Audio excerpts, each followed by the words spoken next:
જય સ્વામિનારાયણ। પૂર્વે ઉમરેઠ ગામ ઠાસરા તાલુકામાં હતું।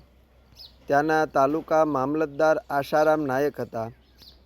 ઉમરેઠ મંદિરનું બાંધકામ ચાલતું હતું તે દરમિયાન કેટલાક દ્વેષીલા લોકોના કહેવાથી મામલતદાર આશારામ મંદિરના ઓટલાનું ચણતર બંધ કરવાની નોટિસ કાઢી, તેમજ નોટિસનો ઉત્તર આપવા માટે મામલતદારે સદગુરુ શ્રી ગોપાળાનંદ સ્વામીને પોતાની ઓફિસે બોલાવ્યા। કેટલાક સત્સંગીઓને સાથે લઈને સંતો સાથે ગોપાળાનંદ સ્વામી તો મામલતદારની ઓફિસે ગયા ને નોટિસ અંગેનો વિગતવાર ઉત્તર આપીને કહ્યું કે સાહેબ, ઉમરેઠમાં ભગવાન શ્રી સ્વામિનારાયણ મંદિરનું બાંધકામ તો ઉમરેઠના સત્સંગીઓ કરાવે છે।